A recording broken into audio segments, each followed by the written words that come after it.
Welcome students. आज का जो हमारा कोर्स है वो है सी शार्प। हम सी शार्प का कोर्स स्टार्ट कर रहे हैं और इसका फर्स्ट जो टॉपिक है वो है इंट्रोडक्शन टू सी शार्प। अब इसमें सबसे पहले कि सी शार्प क्या है। सी शार्प को आप देखने को यहाँ पे वर्ड लिखा हुआ है सी हैश। इसको सी हैश भी कहते हैं और इसको सी शार्प भी कहते हैं। अब ये क्या है, ये एक ऑब्जेक्ट ओरिएंटेड प्रोग्रामिंग लैंग्वेज है जिसमें आप ऑब्जेक्ट ओरिएंटेड प्रोग्रामिंग लैंग्वेज अब क्या होती है। ऑब्जेक्ट ओरिएंटेड प्रोग्रामिंग लैंग्वेजेस होती है, अगर आप में से किसी को आइडिया हो कि सी क्या होती है या सी प्लस प्लस क्या होती है, तो उसमें आप कुछ चीज़ें डिज़ाइन करते हो जो होती हैं क्लासेस की बेसिस पे, ऑब्जेक्ट्स उसमें डिक्लेयर होते हैं। तो एक आप ये कह सकते हैं स्ट्रक्चर फॉर्मेट में जो डेटा होता है उसको आप ऑब्जेक्ट ओरिएंटेड प्रोग्रामिंग लैंग्वेज कह सकते हैं। इसको किसने क्रिएट किया था? माइक्रोसॉफ्ट। आप सबको पता है माइक्रोसॉफ्ट क्या है और ये किस पर रन होता है? .NET फ्रेमवर्क पे। अब .NET फ्रेमवर्क क्या है? .NET फ्रेमवर्क मेनली एक फ्रेमवर्क है जो माइक्रोसॉफ्ट ने डिज़ाइन किया था ताकि आप डिफरेंट जो प्रोग्रामिंग लैंग्वेजेस हैं उनको अपने पीसीज पे रन कर सके विंडोज़ के ऑपरेटिंग सिस्टम पे। तो अगर आपके पास विंडो है तो इसका मीन्स है आपके पास विंडो है तो आपके पास माइक्रोसॉफ्ट है, और माइक्रोसॉफ्ट है तो आपके पास .NET का फ्रेमवर्क है। उसी के थ्रू ही आप इन लैंग्वेजेस को अपने पीसीज पे रन कर सकते हैं, वरना जो आपकी विंडो है वो कभी इन लैंग्वेजेस को अंडरस्टैंड ही नहीं कर सकती। अब जो सी शार्प है, जैसे मैंने आपको पहले ही कहा, उसके रूट्स किसकी हैं? उसके रूट्स सी फैमिली से हैं, यानी जो सी है, सी प्लस प्लस है। उसके बाद जो एक है वो है जावा। जावा को सबसे पॉपुलर ऑब्जेक्ट ओरिएंटेड लैंग्वेज कहा जाता है। उसके बाद आती है सी शार्प। अब हम इसकी हिस्ट्री एंड बैकग्राउंड को थोड़ी सी रिसर्च करते हैं कि इसकी हिस्ट्री क्या है।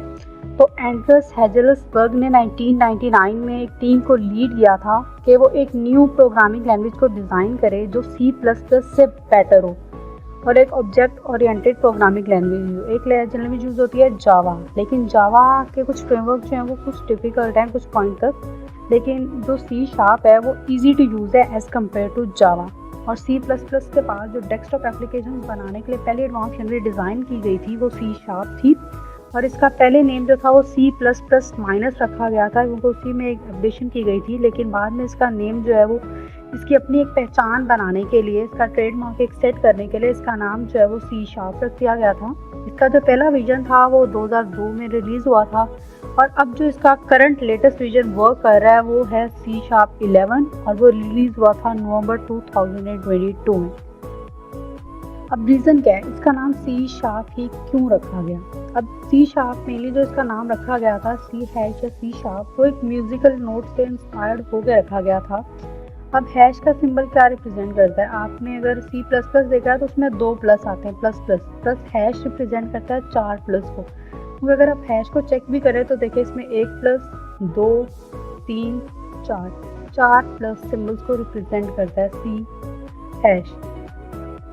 और इसमें हर प्लस क्या इंडिकेट करता है कि इसमें एक चीज़ इंक्रीमेंट हो रही है। सी था सिंपल, उसमें कुछ इंक्रीमेंटेशन हुई तो उनका नाम हो गया सी प्लस प्लस, फिर उसमें इंक्रीमेंटेशन हुई तो उनका नाम हो गया सी हैश।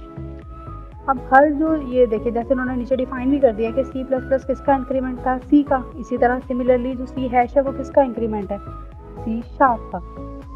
उसके बाद आप आ जाते हैं कि हमें सी शार्प क्यों यूज़ करनी चाहिए, क्योंकि हमारे पास तो सी भी होगी, सी प्लस प्लस भी होगी, और भी बहुत सी लैंग्वेजेस होंगी। अगर आप सी प्लस प्लस की बात करेंगे तो हम कहेंगे सी प्लस प्लस जो है वो सी शार्प से पहले आई थी, और सी शार्प एक एडवांस लैंग्वेजेस है और हमें लेटेस्ट टेक्नोलॉजी की तरफ जाना चाहिए, इसलिए हमें सी शार्प यूज़ करना चाहिए। लेकिन अगर हम जावा की बात करें तो हम जावा भी यूज़ कर सकते हैं, वो भी डेस्कटॉप एप्लीकेशन के लिए यूज़ होती है, वो भी एक एडवांस लैंग्वेजेस है। लेकिन जावा जो है वो उसमें बहुत से ऐसे ड्रॉबैक्स हैं जो सी शार्प भी कवर कर रहा है, और सी शार्प जो है वो ईजी टू लर्न है। आप इसको ये ईजी टू लर्न है, एक पॉपुलर प्रोग्रामिंग लैंग्वेजेस है। सबसे बड़ी बात है ये ऑब्जेक्ट ओरिएंटेड लैंग्वेज है। जब आप ऑब्जेक्ट ओरिएंटेड लैंग्वेजेस में काम करते हैं तो आपको जब एक स्ट्रक्चर फॉर्म में कोड होता है और आप उसको रन कर सकते हैं, आप अपनी क्लासेस बना सकते हैं, उसको अगेन आप बार बार यूज़ कर सकते हैं, आप एक ऑब्जेक्ट डिक्लेयर करके उसको मल्टीपल टाइम कॉल करके अपने कोड में रन कर सकते हैं, तो आपको बार बार जो एक जनरल प्रोसीजर होता है हर कोड को रन करने का वो नहीं करना पड़ता। इसके बाद इसका ह्यूज कम्युनिटी सपोर्ट है। अब इसकी कम्युनिटी सपोर्ट कहाँ पर है? ज़्यादातर इसकी कम्युनिटी जो सपोर्ट है वो स्टैक ओवरफ्लो पे है। मिलियंस ऑफ मेंबर्स हैं इसकी कम्युनिटी के, और ये रहता है जैसे मैंने आपको कहा कि ऑब्जेक्ट ओरिएंटेड लैंग्वेजेस है तो ये आपको कोड को रीयूज़ करने का ऑप्शन भी देता है कि आप अपने कोड को दोबारा रीयूज़ कर सकते हो। जो ऑब्जेक्ट डिक्लेयर करते हो तो आप उसको मल्टीपल टाइम कॉल करके यूज़ कर सकते हैं।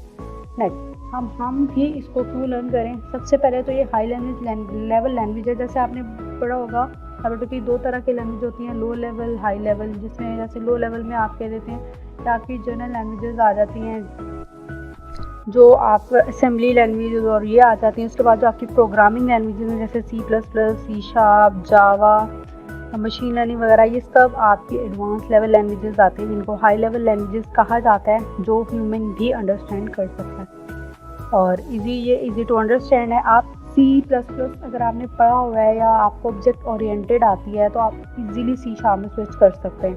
इसका स्ट्रक्चर बहुत बेसिक है और ये क्लोजर है C++ और जावा से। इसके बाद हम नेक्स्ट इसका फ्यूचर क्या है, इसको अभी भी माइक्रोसॉफ्ट जो है वो ऑपरेट कर रहा है और इसको मेंटेन कर रहा है। माइक्रोसॉफ्ट का इस वक्त क्या रैंक है वर्ल्ड में और वो किस तरह काम कर रहा है ये कोई भी डिनाई नहीं कर सकता, तो ये मेंटेन रहेगी। इसके बाद इसमें आप क्या करते हैं, आप इसमें एप्लीकेशंस बना सकते हैं। जो आपके डेस्कटॉप एप्लीकेशंस हैं जिनको जावा में बनाना और हैंडल करना बहुत टफ हो जाता है, उनको आप इजीली C# में डेवलप भी कर सकते हैं और मैनेज भी कर सकते हैं और ये आपके विंडोज़ प्लेटफॉर्म पे इजीली ऑपरेट होती है। इसके बाद आप इसका बैकअप क्या होता है, ये इसका क्योंकि इसका सारा बैकअप माइक्रोसॉफ्ट के पास है तो इसका मीन्स है ये मार्केट में लॉन्ग टाइम तक रहेगी और इजीली जो है वो नहीं जाएगी।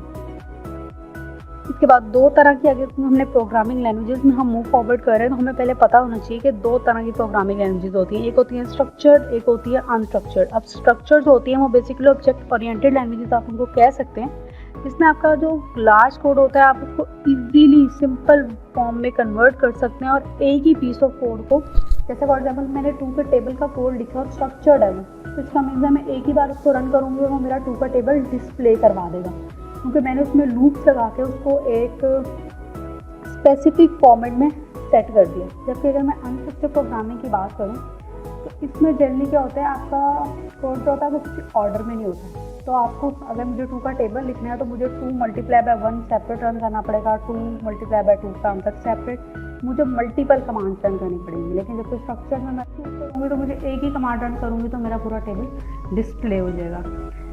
इसके बाद हम नेक्स्ट लेक्चर में डिस्कस करते हैं कि आगे C# फर्दर क्या है।